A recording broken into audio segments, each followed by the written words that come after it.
వాయువ్య బంగాళాఖాతం దాని పరిసర ప్రాంతాలు అల్పపీడనం ఏర్పడింది. సముద్ర మట్టానికి 7.6 కిలోమీటర్ల ఎత్తు వరకు ద్రోణి విస్తరించింది.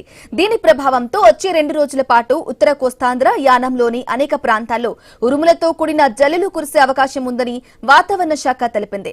దక్షిణ కోస్తాంధ్రలోని కొన్ని చోట్ల వర్షాలు పడతాయని పేర్కొంది. రాయలసీమలోనూ వానలు పడతాయని తెలిపింది.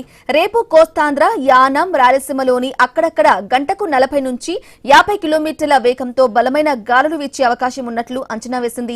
శ్రీకాకుళం, పార్వతీపురం, మన్యం, విజయనగరం, అల్లూరి సీతారామరాజు జిల్లాలకు ఆరెంజ్ అలర్ట్ జారీ చేసింది. రైట్గా 2 రోజుల పాటు ఏపీలో వర్షాలకు సంబంధించి కంప్లీట్ డీటెయిల్ మా ప్రతినిధి రాజు అందిస్తారు ఫోన్ ద్వారా. ఎస్ రాజు.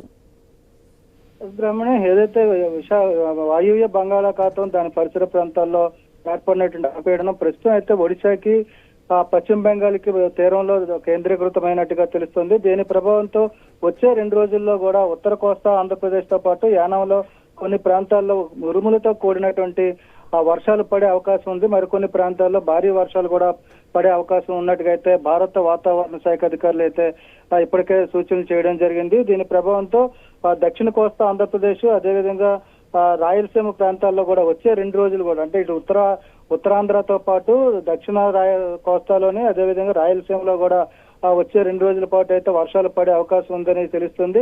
మరోవైపు చూసుకుంటే 50 నుంచి 60 కిలోమీటర్ల వేగంతో ఈదురుగాలులు కూడా తీర ప్రాంతంలో ఉండే అవకాశం ఉన్న నేపథ్యంలో సముద్రం అయితే అల్లకల్లోలంగా ఉంటుందని చెప్పి చాలా తీవ్రమైనటువంటి హెచ్చరికలు అయితే భారత వాతావరణ శాఖ తెలియజేస్తుంది.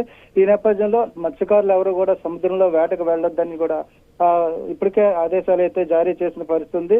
ప్రస్తుతం శ్రీకాకుళం, పార్వతీపురం, మన్యం జిల్లా, విజయనగరం, అల్లూరు సీతారామరాజు, విశాఖపట్నం, అనకాపల్లి జిల్లాలో అయితే ఆరెంజ్ అలర్ట్ జారీ చేయడం జరిగింది. 2 రోజుల పాటు కూడా ఆరెంజ్ అలర్ట్ అయితే జారీ చేసిన ప్రాంతాల్లో ఉరుములతో కూడినటువంటి భారీ వర్షాలు కురిసే అవకాశం ఉన్న నేపథ్యంలో ప్రజలందరూ కూడా అప్రమత్తంగా ఉండాలి. లోతట్టు ప్రాంత ప్రజలు కూడా అప్రమత్తంగా ఉండాలని చెప్పి వాతావరణ శాఖ అధికారులు అయితే రాష్ట్ర ప్రభుత్వాన్ని కూడా అప్రమత్తం చేయడం జరిగింది.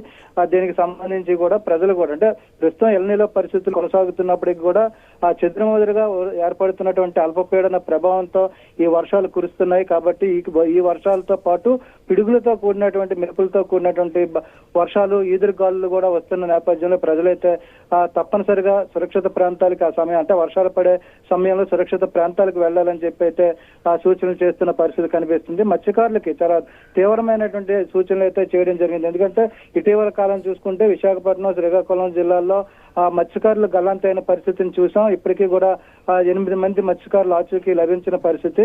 ఇలాంటి పరిస్థితుల్లో మళ్ళీ అల్పపీడనం దాని ప్రభావంతో సముద్రం కూడా అల్లకల్లోలంగా ఉండడంతో మత్స్యకారులు ఎట్టి పరిస్థితుల్లో కూడా వేటకు వెళ్లొద్దు అంటూ కూడా ఆదేశాలు అయితే ఇచ్చిన నేపథ్యంలో మత్స్యకారులు కూడా వీటిని తప్పగా పాటించాల్సిన పరిస్థితి కనిపిస్తుంది. అటు రైతులు, మత్స్యకారులు, సామాన్య ప్రజలు కూడా వర్షాలు పడే సమయంలో జాగ్రత్తలు తీసుకొని ప్రాణ నష్టాన్ని తగ్గించుకోవాలని చెప్పి కూడా చెప్తున్న నేపథ్యంలో అందరూ అప్రమత్తంగా ఉండాల్సిన పరిస్థితి కనిపిస్తుందని చెప్పుకోవచ్చు. Brahmani. Okay right Raju, thank you for the updates.